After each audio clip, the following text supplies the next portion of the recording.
안녕하세요. 하나님 나라 관점으로 읽는 통큰 통독 180일 성경학교 18주차에 오신 성도님들을 환영합니다. 오늘은 통큰 통독 1기표 52에서 54까지 내용을 다루겠습니다. 여기서는 남유다 멸망 직후 유다 백성들이 겪는 비참한 상황과 심적 고통, 그들이 받은 충격을 살펴볼 수 있습니다. 그러나 동시에 이방 나라들을 향한 하나님의 심판과 이스라엘 회복의 약속이 선지자들을 통해 선포되는 것도 볼 수 있습니다. 오늘 다룰 내용을 통해 가장 절망적인 순간에도 여전히 소망을 주시는 하나님의 은혜를 발견하는 귀한 시간 되시길 바랍니다. 예레미야 애가는 남유다의 멸망을 슬퍼하는 애도하는 탄식시입니다. 애가라는 말은 슬픈 노래라는 뜻입니다. 히브리 원제목은 에카인데 슬프다, 어찌하여 어떻게 어찌할까와 같은 의미의 감탄사입니다. 5편의 시 중 1장, 2장, 4장이 이 에카로 시작됩니다. 이러한 형식은 히브리 전통에서 장례곡의 시작에 많이 쓰이는 형태로 예레미야 애가가 예루살렘의 멸망을 마치 누군가의 죽음처럼 비탄하고 애도함을 보여줍니다.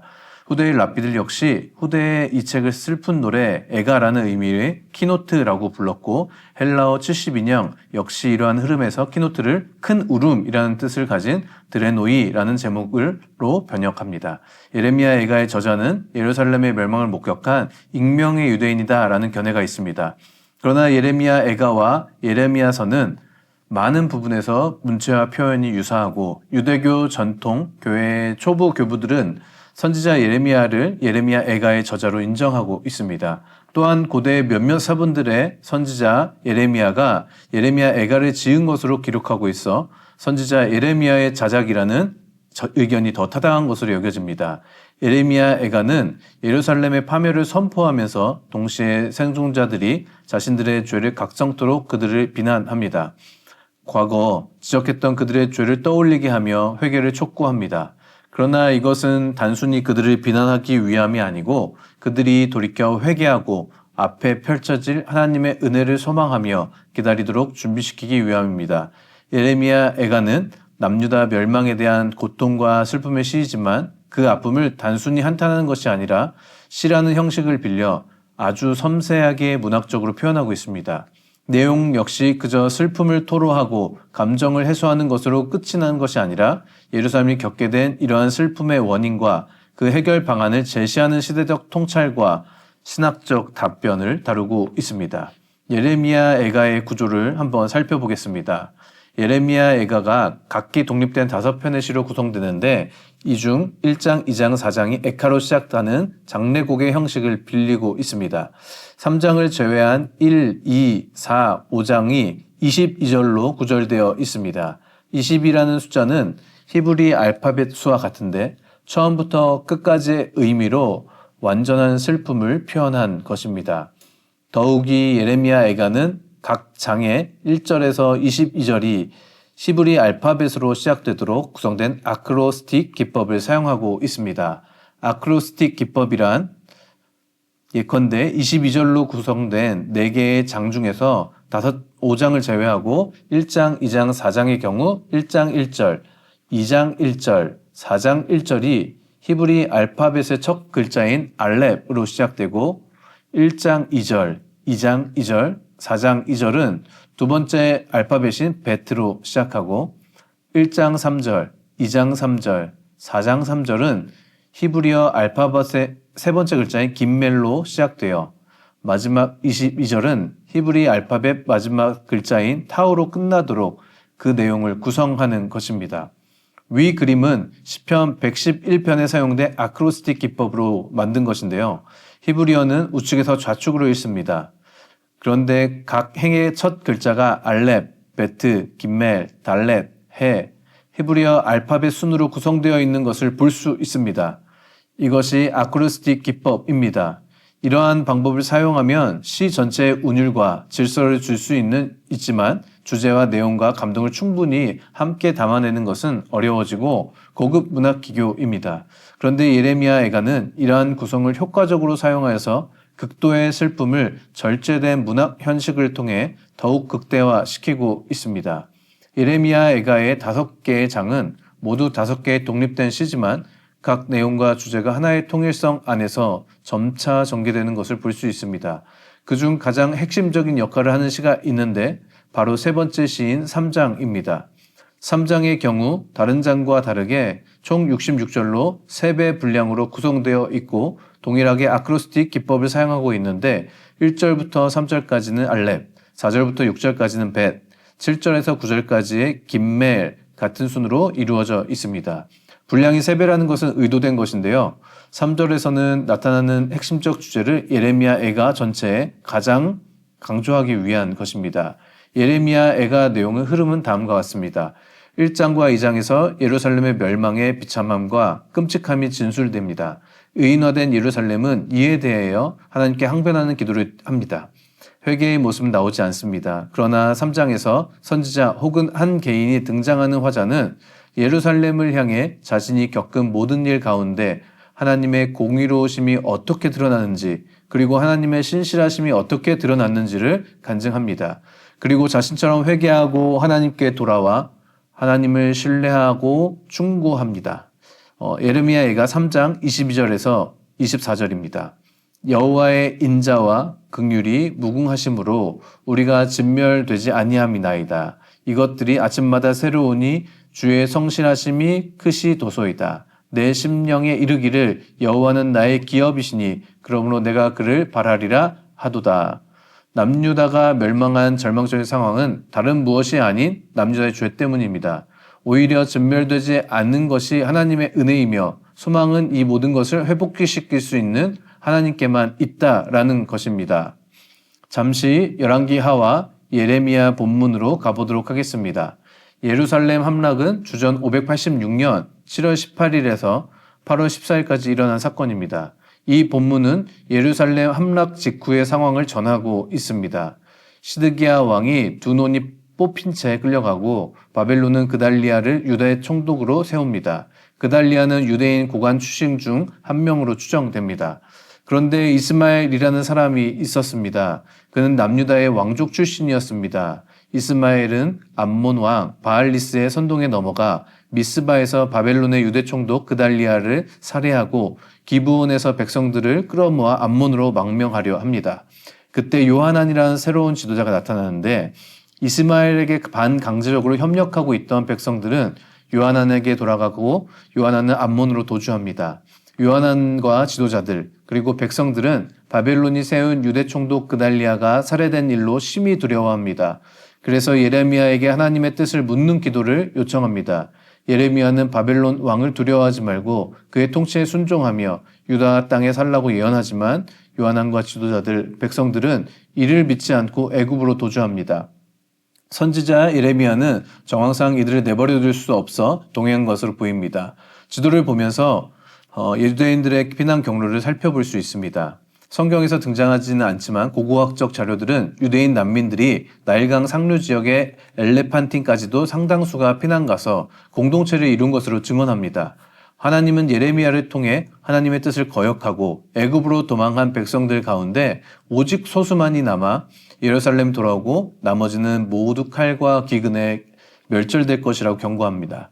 에스겔 25장에서 28장에는 에스겔을 통해 하나님이 주시는 열방들에 대한 심판의 메시지가 등장합니다. 이 메시지는 남유다 멸망 전후에 주어진 것입니다. 여기에는 암몬, 모압, 에돔, 블레셋, 두로와 시돈이 포함되어 있습니다. 이 나라들은 전통적으로 남유다의 이웃이면서 경쟁자, 대적이었던 국가들입니다. 또 이어서 에스겔이 특별히 4장에 걸쳐 애굽의 심판을 다루고 있습니다. 하나님은 큰 악어와 같이 스스로 강하게 여기는 교만한 애굽을 바벨론의 느부갓네살 왕에게 넘기실 것이며 애굽은 두 번 다시 나라들을 이루지 못할 것이라고 말씀하십니다. 애굽의 동맹국들도 모두 점령당하게 될 것입니다. 실제로 애굽은 주전 568년은 바벨론의 느부갓네살 왕에 의해 정복당했으며 이후 페르시아 제국, 헬라 제국, 로마 제국의 일부가 되어 다시는 주권적인 제국의 위치에 서지 못하게 됩니다.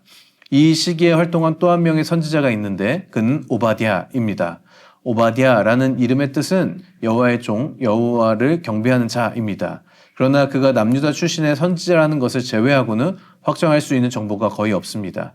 구약에서 약 10명의 동명이인이 등장하지만 본문에 그의 신분을 축축할 수 있는 정보가 전무하기에 그렇습니다. 오바댜서의 주제는 에돔의 심판과 이스라엘의 회복입니다. 에돔은 이스라엘 조상 야곱의 형제 에서의 후손입니다. 그런데 에돔에 대한 심판의 주된 이유는 자신의 힘과 지혜를 믿고 교만한 것과 형제 나라 유다의 고통을 즐거워하며 그들을 돕기보다 약탈에 앞장선 것 때문입니다. 하나님은 지금 비록 유다 백성이 고통당하지만 하나님께서 에돔을 심판하시고 장차 유다 백성들을 회복시킬 것이라고 말씀하십니다. 시편 137편에는 포로 생활의 애환이 담겨 있습니다. 이 시는 남유다 포로들이 모여 살았던 바벨론 강가에서 부른 노래입니다. 바빌론인들은 남유다 포로들에게 자신들의 영을 위하여 남유다의 노래를 불러보라고 권하는데 이것이 남유다 포로들에게는 굉장한 신앙적 고통으로 다가왔습니다.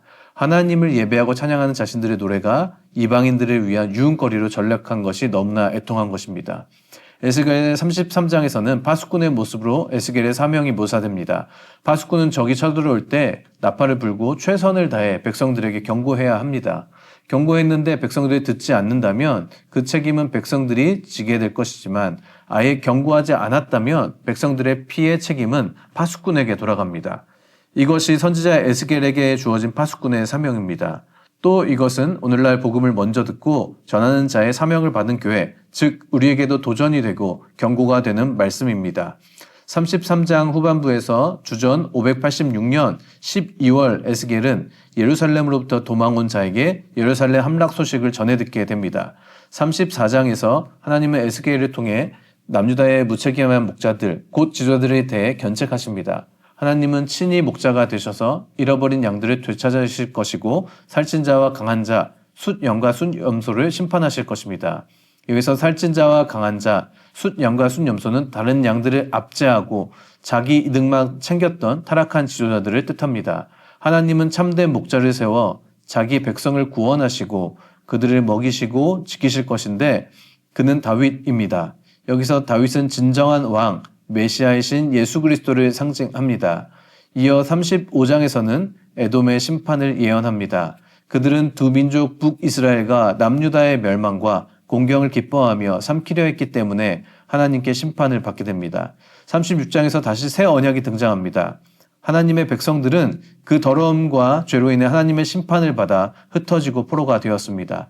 이에 여러 나라는 하나님의 백성들뿐 아니라 그들의 하나님도 조롱하게 되었습니다. 하나님은 친히 자기 이름을 위하여 하나님의 명예를 위하여 하나님의 백성들을 불러 모으시고 깨끗하게 하시고 회복하실 것입니다. 하나님은 주권적으로 자기 백성들의 마음을 정결하게 하실 것이며 새 영과 새 마음을 주되 굳은 마음을 제거하여 부드러운 마음을 주셔서 백성들이 하나님의 규례를 순종하도록 하실 것입니다. 그들은 다시 하나님의 백성이 될 것이고 하나님은 다시 그들의 하나님이 되실 것입니다. 그런데 하나님은 한 가지 당부하십니다. 하나님이 반드시 이 일을 이루실 것이지만 그래도 이스라엘 족속이 이 일을 하나님께서 이루어 주시기를 간구하며 기도하며 기다려야 한다라는 것입니다. 37장 전반부에서 에스겔의 골짜기에 가득한 마른 뼈들이 사랑하는 환상을 보게 됩니다. 이 환상에서 마른 뼈들은 하나님의 백성 이스라엘을 상징합니다. 이들은 포로기가 시작된 지 10년이 훌쩍 넘은 상황에서 남유다까지 멸망하여 더 이상 귀환과 회복을 소망할 수 없는 절망적인 상황에 처해 있습니다.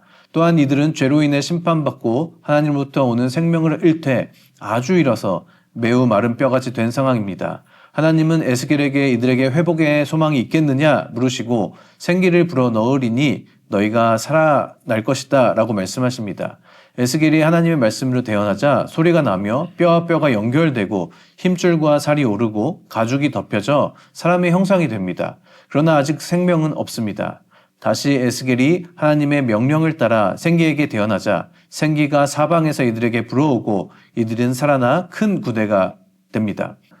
창세기에 나오는 아담의 창조를 떠올리게 하는 이 장면은 이스라엘 회복을 예언하는 것입니다. 동시에 오늘날 우리 가운데 성취되어 이루어지고 있는 하나님의 구원의 역사를 보여주는 것입니다. 하나님의 말씀이 선포되어야 생기로 번역되는 하나님의 영이 임해야 죽은 영혼이 살아나고 회복되는 역사가 일어나는 것입니다. 14절에서 이 장면을 부연하면서 다시 한번 새 언약에 대한 언급이 등장합니다. 37장 후반부에는 에스겔의 마지막 상징 행위가 등장합니다. 에스겔은 각각 유다와 그 짝 이스라엘 자손, 요셉과 그 짝 이스라엘 온 족속이라고 쓰인 막대기를 하나로 합칩니다. 이것은 남유다와 북이스라엘이 하나로 된 나라로 회복될 것을 예언합니다. 그리고 이것은 다윗으로 상징되는 메시아에 의해 예수 그리스도에 의해 성취될 것입니다. 38장에서 39장에는 여러 열방의 국가들을 거느리고 침략해오는 마곡과 곡에 대한 예언이 나옵니다. 이들은 하나님의 도구임과 동시에 하나님께 심판받아 멸망당할 대적들입니다. 마곡과 곡이 정확히 어느 나라, 어느 세력, 어느 인물인지는 알 수 없습니다. 이 마곡과 곡은 하나님과 하나님의 백성을 대적하는 악의 세력을 의인화한 것으로 해석할 수 있습니다. 중요한 것은 그들로 결국 하나님의 주권 아래 있으며 심판받을 것이고 하나님께서 자기 백성을 회복시키실 것이라는 점입니다. 100년에도 전에도 이사야가 활동한 당시 바벨론은 아직 아수르의 세력권에서 벗어나려고 애쓰는 소국에 불과했습니다. 그러나 그는 히스기야 왕 때 예루살렘의 보물들이 바벨론 신당으로 옮겨지고 왕의 후손들이 바벨론 왕 성의 신하들이 될 것을 예언했습니다. 그리고 이번 주에 읽게 될 이사야 13장과 21장에는 바벨론의 열방을, 14장에는 포로들의 귀환을 예언하는 것을 볼 수 있습니다. 다니엘서 5장은 바벨론의 멸망과 관련된 한 사건을 다루고 있습니다. 주전 539년 바벨론의 벨사살 왕이 큰 잔치를 벌입니다. 벨사살 왕은 느부갓네살 왕의 외손자로 그의 아버지는 느부갓네살의 둘째 사위 나보니두스 왕입니다.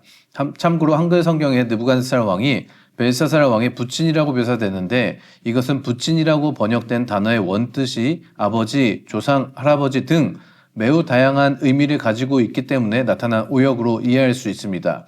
부친보다는 조상이라고 번역하는 것이 자연스럽습니다. 혹은 부친이라는 번역이 4장에서 하나님 앞에 겸손했던 느부갓네살과 오늘 5장 본문에서 하나님을 모독하는 벨사살 왕을 대비시키는 효과를 나타내기 위한 의도적인 번역으로 이해할 수 있겠습니다. 벨사살 왕은 큰 연회를 베풀고 영을 도두기 위해 느부갓네살 왕이 예루살렘 하나님의 성전에서 약탈했던 금, 은 그릇을 가져다가 술을 마시고 자신들의 신을 찬양합니다. 그때 갑자기 한 손이 나타나 벽에 메네 메네 데겔 우바르신이라는 글을 쓰고 사라집니다. 왕은 두려워 떨며 다니엘을 부르고 다니엘은 그를 해석합니다. 세고 세고 달아보니 나누었다. 혹은 세고 세고 달아보았으나 부족하다. 하나님께서는 벨사살 왕의 교만을 책망하시며 그의 나라를 끝내시겠다고 하신 것입니다. 그리고 그날 밤 벨사살 왕이 죽임을 당하고 메대 바사 연합군이 바벨론을 점령하고 메대의 다리오라는 인물의 왕자를 차지합니다. 여기서 나라를 얻은 인물로 지목되고 있는 다니엘 6장에서 등장한 다리오 왕이 도대체 누구인지에 대해 크게 세 가지 설명이 있습니다. 이 다리오 뒤에 포로 귀환기의 성경에 등장하는 다리오와는 전혀 다른 인물입니다. 첫 번째 견해는 다리오 왕을 고레스 왕과 동일시하는 것입니다. 6장 28절을 보면 이 다니엘이 다리오 왕의 시대와 고레스 왕의 시대에 형통하였다라고 표현하는데 여기서 와라는 접속사를 다른 설명적 용법으로도 해석할 수 있습니다. 그렇게 되면 이 다니엘이 다리오 왕의 시대, 즉 고레스 왕의 시대로 해석할 수 있기 때문에 이러한 설명이 나오고 있습니다. 두 번째로 다리오를 고레스 왕 휘하의 장군 혹은 바벨론 점령 초에 고레스 왕이 세운 총독으로 보는 견해입니다. 세 번째는 다리오를 고레스 왕의 외삼촌 카악사레스 2세로 보는 견해입니다. 여기에는 조금 부연 설명이 필요한데요. 바벨론 제국을 무너뜨린 것은 메대 바사 연합군입니다. 페르시아 곧 바사가 처음부터 제국이었던 것은 아닙니다. 오히려 메대라는 커다란 왕국의 속주로 지도에 보면 저렇게 작은 약소국이었습니다. 그런데 메대 공주가 이 페르시아의 왕과 결혼을 하게 됩니다. 그리고 둘 사이에 왕자가 태어났는데 그가 바로 고레스입니다. 두 나라가 메대와 바사가 혈연으로 이어지게 된 것입니다. 고레스는 자라면서 그 탁월함으로 바사의 세력을 키우고 점차 바사의 국권을 메대와 비등하게 끌어올리더니 후대에는 메대를 바사로 병합하여 페르시아 제국을 건설합니다. 이 과정에서 고레스는 메대인들의 환심을 사기 위해 메대 바사 연합 왕궁의 지도자로 자신의 외삼촌 메대 사람 카악사레스 2세를 왕으로 추대합니다. 그리고 고레스 자신은 그의 딸과 결혼하여 자연스럽게 국가의 통합을 이루어냅니다. 그렇게 페르시아 제국이 탄생합니다. 이러한 배경은 성도님들께서 본문을 읽으실 때 이해를 돕기 위해 제가 추가로 설명드린 것이고요. 다시 벨사살 왕의 이야기로 돌아오면 본문의 핵심은 하나님께서 바벨론을 치시고 페르시아의 고레스 왕에게 왕권을 주셨다라는 것입니다. 이 부분은 따로 바벨론에 대한 여러 심판의 예언들, 그리고 고레스에 대한 이사야 예언들, 또 뒤에 나오는 포로 귀환기의 내용들과 함께 살펴보시면 좋을 것 같습니다. 다시 에스겔로 돌아오겠습니다. 하나님은 에스겔에게 회복될 성전의 모습을 보여주십니다. 이 사진은 에스겔이 본 성전의 도면입니다. 우리가 역사적으로 성전을 구분할 때 제1의 성전은 솔로몬 성전입니다. 이 성전은 주전 586년 예루살렘 함락과 함께 파괴되었습니다. 제2의 성전은 포로 귀환기의 수룹바벨에 의해 재건된 성전입니다. 이 성전은 후에 헤롯 대왕에 의해 중축되었고 주후 70년 로마 유대 전쟁 때 파괴되어 지금까지 제3의 성전은 존재하지 않습니다. 교재에는 이 성전의 환상에 에스겔의 제2의 성전 환상이라는 제목을 붙여 있는데 약간 오해가 생길 수 있는 표현인 것 같습니다. 에스겔이 본 회복될 성전의 환상 혹은 다른 성전의 환상으로 이해하는 것이 좋을 것 같습니다. 에스겔은 환상 속에서 안내자의 안내를 받아 성전을 둘러보게 됩니다. 안내자의 안내는 동쪽 문 입구에서 시작되어 성전을 한 바퀴 돌아 동쪽 문에서 끝이 납니다. 환상 속 성전의 구조는 상당히 기하학적이고 이상적입니다. 정방향 구조이고 안쪽에 가장 높은 곳에 가장 거룩한 곳인 지성소가 마련되어 있습니다. 성전에서 한 샘이 물이 흘러나오는데 이 물이 큰 강을 이루어 열방을 번성케 합니다. 그리고 또 중요한 것은 8장에서 11장에서 성전을 떠나셨던 하나님께서 다시 성전으로 돌아오시는 것입니다. 8장에서 11장에서도 성전의 환상이 나오지만 그 환상의 핵심은 이스라엘 백성들의 죄와 하나님의 영광이 떠난 것입니다. 그와 대조적으로 이번 환상에서는 하나님의 임재와 영광이 강조됩니다. 이 환상은 회복된 하나님의 백성들이 하나님께 드릴 새로운 예배와 그 가운데 함께 하실 하나님의 모습을 보여주는 것입니다.